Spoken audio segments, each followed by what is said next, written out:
एक संत कहते थे जीविका की शिक्षा लेना है या जीवन की शिक्षा लेना है?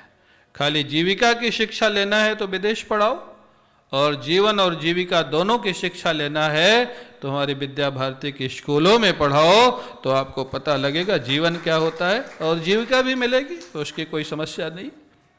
तो अभिप्राय महाराज, संस्कार साधुते हो इनकार अजहानी, इनसे मैं जरूर पहचान करूंगा, लेकिन फिर भी सावधान है। यह है बुद्धि की विलक्षणता।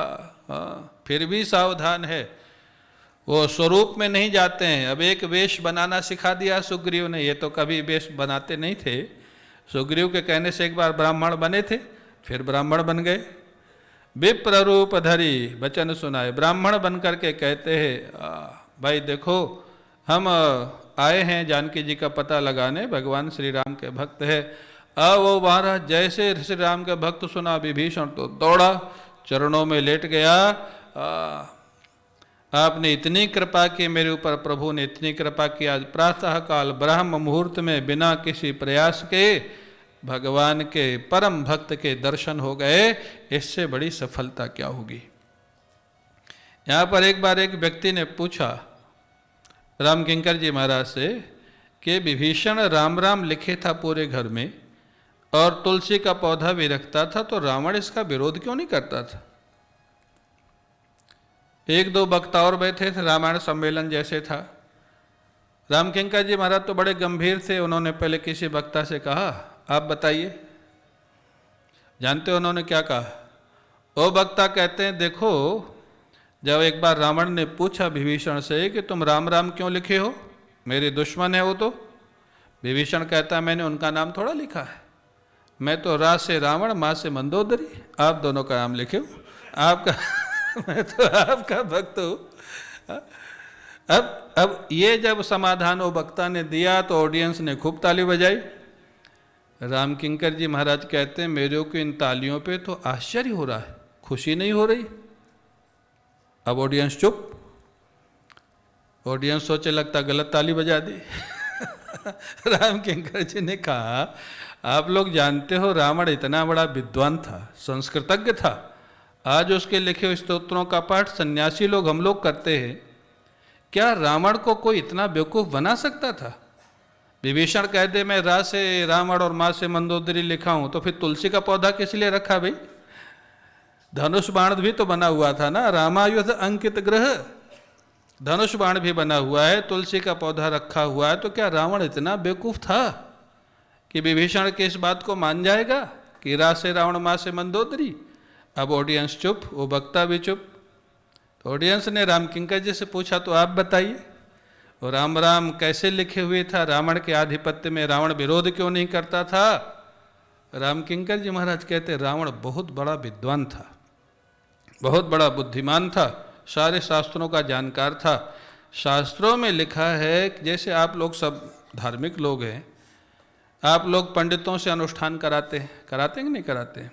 कभी ग्रह शांति है, कभी शनि का है, कभी भगवान की आराधना है, रुद्र यज्ञ है, दुर्गा जी का है, जो भी है, जो भी आप अनुष्ठान कराते हैं, अनुष्ठान पंडित करता है, आप उसको दक्षिणा दे देते हैं। अनुष्ठान का फल पंडित को मिलता है कि यजमान को मिलता है? किसको मिलता है? यजमान को। अनुष्ठान करता है पंडित, जप वो करता है, पाठ वो करता है, पूजा वो करता है, दक्षिणा आप उसको दे देते हैं, उसका फल आपको मिलता है। रावण बड़ा बुद्धिमान था। रावण जानता था मैंने भी शिव की भक्ति करके सब कुछ पाया है, ये राम की भक्ति कर रहा है तो करने दो, लेकिन इसको भोजन में दे रहा हूँ, इसको आवास में दे रहा हूँ, ये जो भी आराधना करेगा उसकी शक्ति तो मेरे को ही मिलेगी। इसलिए रावण सोचता था बंदे बेवकूफ़ है, करने दो, शक्ति तो मेरे को मिलेगी। आप देखें महापुरुष, ये रामायण, रामचरितमानस कोई सामान्य ग्रंथ नहीं है। हनुमंत लाल जी की सहायता से, भगवान शंकर के आदेश से तुलसीदास जी महाराज ने इसकी रचना किया है। ये पूरे भारत क्या पूरे विश्व में जब रामायण सीरियल बना रामानंद सागर जी का, केवल भारत में नहीं पूरे विश्व में, और केवल हिंदू नहीं सारे लोग देखते थे। अनेक भाषाओं में उसका ट्रांसलेशन हो गया। ये कोई सामान्य ग्रंथ नहीं है। कल ही कोई कह रहा था अरे सुंदरकांड का पाठ तो हम बहुत करते हैं, लेकिन ये सब बातें तो कभी सोची नहीं। तो मैंने उसको विनोद में कहा तुम ही सोच लोगे तो हम क्या करेंगे। हाँ, कुछ सोचने के हमारे लिए भी तो रखो ना।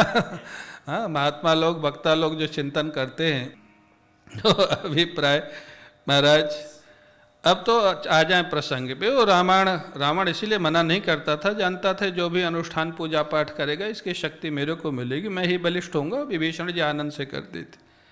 अब विभीषण जी और प्रभु हनुमंत लाल जी का जब संवाद शुरू होता है, विभीषण जी अपनी परिस्थिति बताते हैं।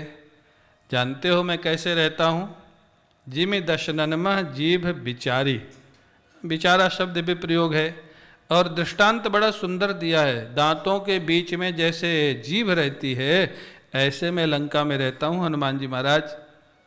दांतों के बीच में जीभ कैसे रहती है आप लोग सब जानते हैं। दांत में कुछ भी फंस जाए, जब तक वो निकल नहीं जाएगा जीभ उसकी सफाई करती रहेगी, लेकिन गलती से अगर इधर उधर जीभ हो गई तो दांत उसको काट लेगा कि छोड़ देगा, काट लेगा। दांत हैं असुर लोग, जीभ है संत। हाँ,